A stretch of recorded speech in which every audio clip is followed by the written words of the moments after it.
Jó napot kívánok! Ez a .eu, a Pannon Televízió hetente jelentkező magazinműsora az Európai Uniós hétköznapokról. A mai adásból megtudhatják, hogy változtak-e a hajózás biztonsági szabályok a Costa Concordia balesetét követően. Utána nézzünk annak, hogy érdemes-e, illetve biztonságos-e az interneten utazást foglalni, és megismerhetnek egy házaspárt, ahol a feleség Alzheimer-korban szenved, a férje pedig úgy véli, hogy nem kapnak elég segítséget az Európai Unióban. Tartsanak velünk!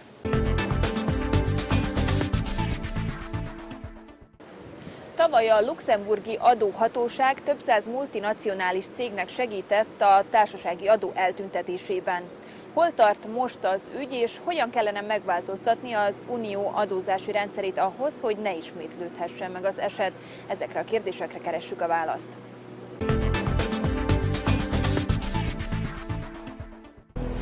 Parliament's Special Committee on Tax Rulings is winding up with a full vote on its findings and recommendations due before the end of the year. Set up after LuxLeaks and the outrage at the tax breaks given to multinationals, the committee was tasked with looking into whether tax rulings clash with state aid rules and national taxation law. If so, what to do next? The role that this parliament can play is keep the pressure on the Commission and on the Member States, show how bad the reality is so that they are politically forced to move. Yes, sir, to that, says Antoine Deltour, the French accountant who blew the lid on the tax rulings that Luxembourg gave to hundreds of companies. In October, he was in Parliament, a place where he feels among friends, picking up a European Citizens Award. But, with a trial in Luxembourg imminent, when we met him, he was reluctant to shout out loud, a whispered message, but no less strong for it. We still have multinationals who can still move their profits from country to country. They make sure the processes are so complex that it keeps citizens at a distance and quiet. It seems incredible, but the rules governing corporate tax go back to the new international order that took shape after the First World War, to the formation of the League of Nations. The international tax rules were designed in the early 1920s to eliminate double taxation for cross-border investment. These rules have proved too weak because they have not kept pace with the way business operates. The OECD is changing that. It's been driving new rules to get multinationals to share earnings and other key information and drive away the fog of obscurity and non-disclosure. The financial crisis in 2008, I think, was the wake-up call for many governments that the international tax framework didn't work well. And there was a connection for once with some political pressure from the people. The man and the woman in the street not understanding why high net worth individuals could hide billions in tax havens, and why, on the other hand, some big juicy multinationals wouldn't pay taxes on their offshore profit because they could divorce the location of the profits and the location of the activities. On the question of tax rulings and tax competition, which the Parliamentary Committee has been focusing on, he is unambiguous. Tax rulings are here to stay, because tax rulings, as a matter of principles, are not bad. Harmful tax rulings are dead as of now. The exchange of information, the automatic exchange of information on the tax rulings will kill the toxicity of the rulings. Tax rulings are made by the tax administrations of many EU member states, often on criteria which may support other objectives, like generating employment. In Belgium, Geert de Nief is a lawyer acting for companies seeking rulings on their tax status and transactions. He says the landscape is already changing fast. People do become more prudent, lesser interested in the setting up and the applying of aggressive tax schemes. If you know that your local tax inspector has an overall view of your tax revenues and taxes to be paid within a group, that I'm sure will have a major influence. Is all of that reassuring to MEPs? Many wanted a committee of inquiry established rather than special committee with powers to interrogate witnesses and demand documents. For some, it's been a frustrating 8 months. We started visiting member states. We asked for documents later on. We discover now that we are not getting them. Aha, surprise, surprise. The member states do not want this. So they just want to appear as if they are doing something, but not doing the thing. Fellow committee member Brian Hayes, who's from Ireland, a country which has come in for particular, but he says unfair attention, believes the past 8 months have helped to focus minds. There's a much broader issue that has to be put at the centre of policymakers now, and the question is aggressive tax planning. We have to ensure that corporates, big and small, pay their fair share of taxes. Where next then, in terms of future steps to be taken by Parliament?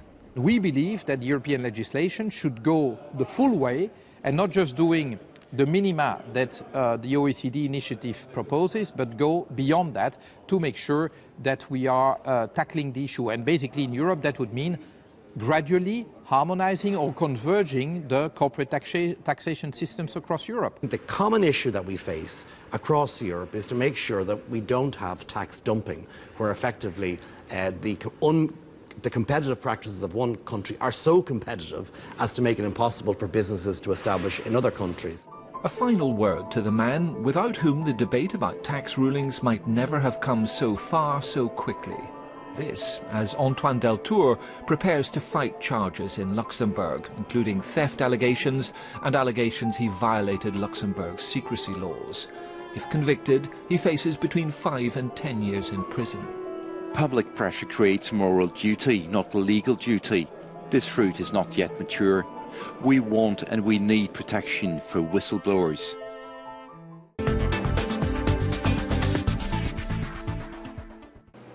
Álomutazásból rémálom. Korábban, ha valaki az interneten foglalta le a nyaralását, telelését és a hozzá kapcsolódó szolgáltatásokat, akkor nem lehetett teljesen biztonságban. Az Európai Unióban azonban most szigorítottak a szabályozáson, így már bátran intézhetjük utazással kapcsolatos ügyeinket a világhálón is.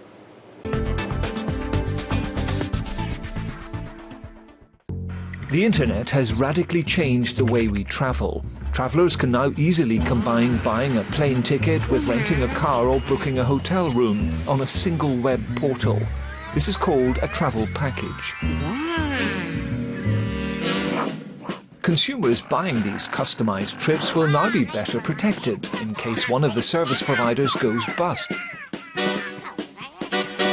After long negotiations, the European Parliament managed to impose stricter rules on the matter. In practice, let's say you book a plane ticket and a hotel room through the website of an airline. If the company charges you a total price that covers both services, it acts as a tour operator and is therefore responsible in the event of problems. Travellers will be better informed of the products they're buying and of the level of their protection. For example, if the price of a travel package increases by more than 8%, the traveller will have the right to cancel the reservation without paying additional fees. The purchase of related services is a slightly different matter. This is where, having bought a plane ticket at an airline company website, the traveller, for example, rents a car through a targeted online advertisement. The traveller will be covered only for the insolvency of the first service provider. However, they should be clearly informed that they have not purchased a travel package. These new travel booking rules improve the protection of more than 120 million travellers.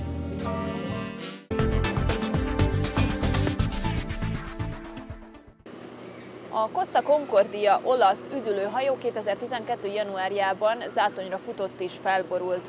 Az eset számos kérdést vet fel, például azt, hogy a távol-keletről származó olcsó munkaerő kapott-e megfelelő kiképzést és megbízható-e vízhelyzetek esetén.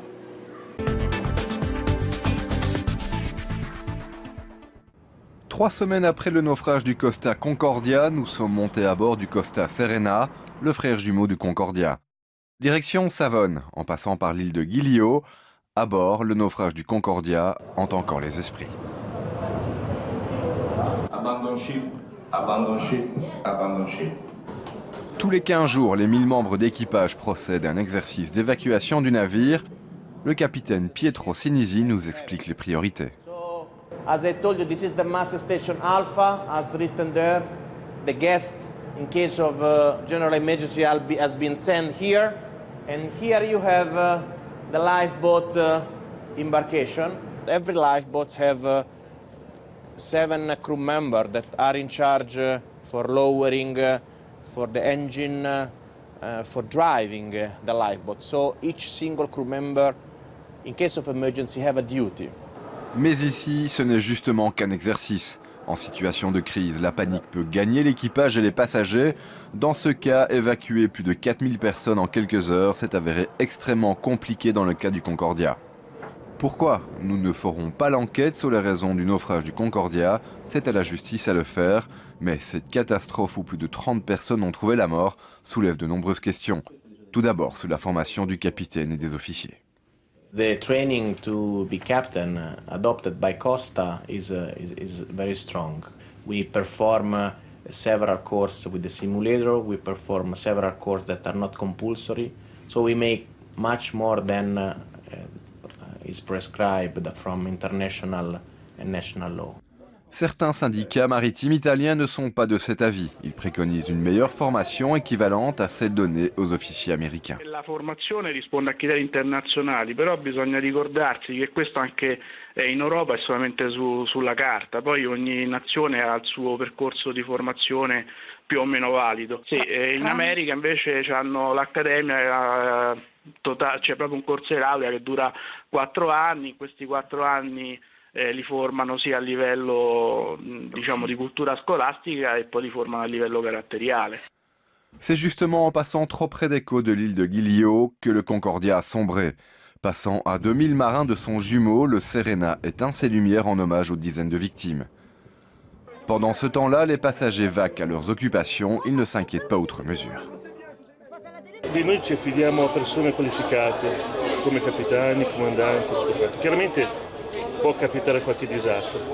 Ces géants des mers longs de 290 mètres peuvent accueillir près de 3700 passagers et 1000 membres d'équipage. Bon nombre d'entre eux sont d'origine philippine, indienne ou indonésienne. Ils coûtent moins cher qu'un Européen. Sont-ils pour autant moins bien formés?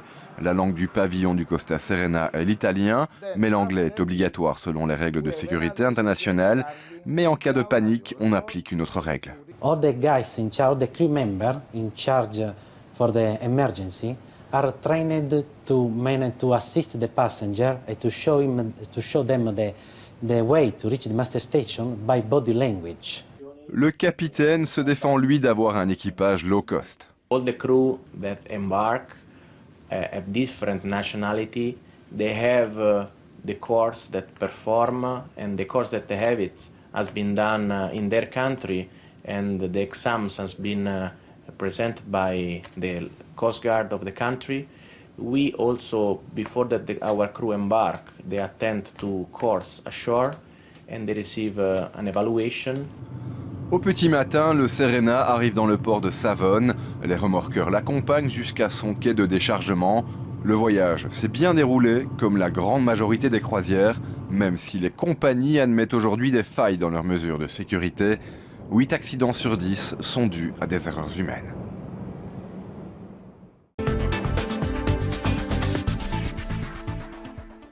Az Európai Unióban 7 millió embert érint az Alzheimer-kór vagy az ahhoz hasonló betegségek. Gyógymód nincs, csak kezelések. Milyenek a lehetőségek az Unióban, ki segíti a betegeket és ki a gondozókat?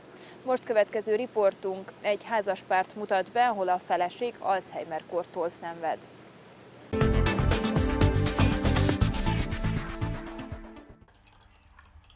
Voilà, maintenant tu le remets de côté.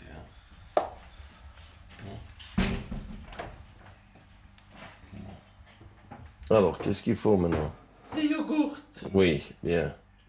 Chaque matin, c'est le même rituel pour Jean et Daniel. Jean aide son épouse, 53 ans, à préparer le petit déjeuner. Mais en réalité, il la guide, car seul, Daniel ne peut pas se débrouiller. Sa mémoire lui fait défaut depuis qu'elle est atteinte d'une maladie neurodégénérative. Elle perd tout ce qu'elle doit faire au quotidien, donc il faut en fait penser pour 2 personnes. Il faut l'assister constamment, ce qui demande une aide sociale. Qui demande une attention permanente et qui est très fatigante parce que pour finir, bon, il y a des jours où je suis vraiment à genoux. Hein. Les seuls moments où Jean peut s'occuper autrement sont les 2 jours par semaine où Daniel se rend au centre de jour. Mais il sait qu'il devra bientôt la placer à temps plein et tout cela coûte cher, très cher. Ça coûte 25 € par jour. Et il y a une intervention de 6 € fois 28 jours sur l'année par la mutuelle. On avait bien épargné.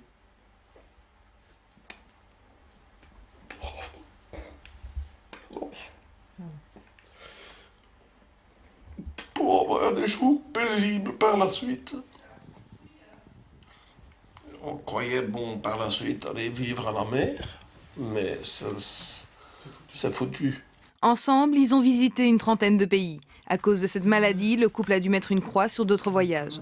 Jean consacre maintenant tout son temps à son épouse. Elle était une personne sociable, qui aimait la vie, qui aimait rigoler, qui aimait sortir. On avait une vie tout à fait normale. Et un jour, il est venu que Daniel commençait à avoir des réactions un petit peu spéciales, disons. Et alors elle commençait, par exemple, à dire « Jean, qu'est-ce que je dois faire avec ça ?» Il y avait des trous de mémoire quand même de plus en plus importants. Nous retrouvons Daniel au centre de jour. À 53 ans, elle est la plus jeune parmi les patients qui s'y retrouvent 1 à 7 fois par semaine. Tu n'as rien fait pour chercher le reste, je ne sais plus. Des infirmières spécialement formées à ces maladies les occupent au moyen d'activités diverses. Plus les personnes sont stimulées, plus les fonctions résiduelles sont stimulées, au moins vite elles se dégradent. Les activités qu'on fait, donc il y a ici vous avez vu ce matin la cuisine, on fait des activités de psychomotricité, on fait des exercices cognitifs, on fait des activités artisanales et d'expression, on discute de l'actualité tous les jours. Oh, Madame Jolie, la neige, c'est un temps que vous aimez? Oui, oui. Oui, vous aimez bien. Et vous, Madame Jolie? À l'heure actuelle, on ne connaît pas de guérison à ces maladies. On parle plutôt d'accompagnement. Les centres de jour sont une possibilité, mais selon la représentante d'Alzheimer Belgique, il y a encore du progrès à faire en la matière. À Malte, ils ont prévu un statut de l'aidant proche et donc celui qui consacre son temps à s'occuper du malade est considéré comme un travailleur à temps plein et garde ses droits. Il est rémunéré comme pour un travail. Ce serait certainement une bonne solution pour Jean et Daniel. Même si ce que redoute le plus Jean, c'est qu'un jour, son épouse ne le reconnaisse plus du tout. Voilà.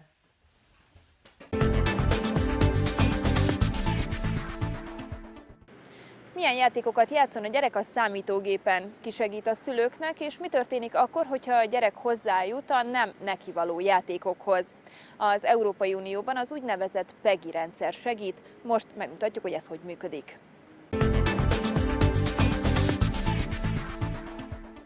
Salut, bienvenue dans AZ. XYZ.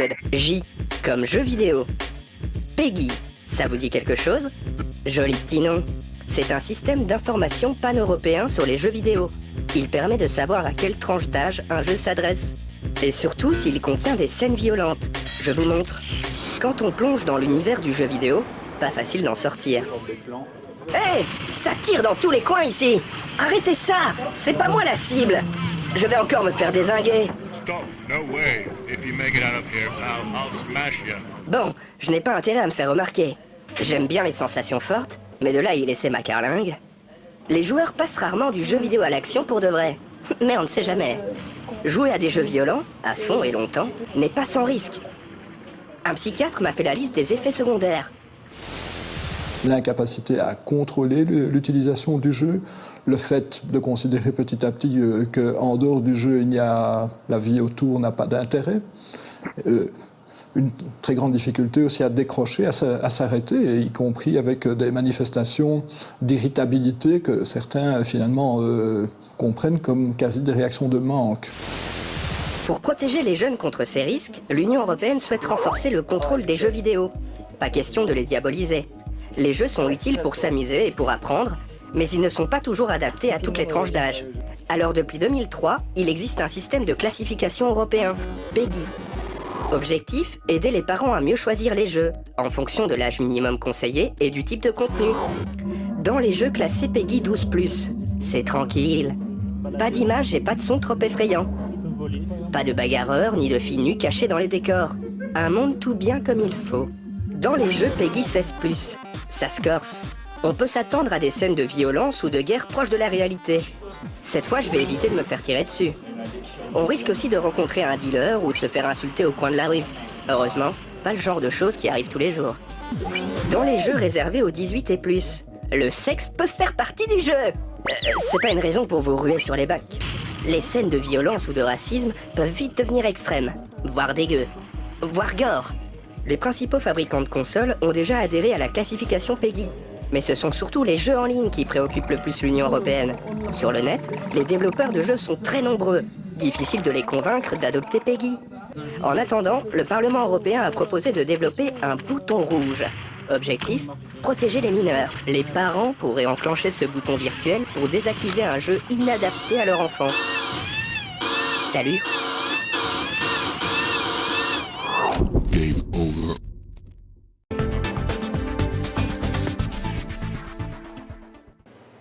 A Pont.EU-t, a Pannon Televízió Európai Uniós magazinműsorát látták, egy hét múlva is várom Önöket szombaton fél hétkor. Viszontlátásra!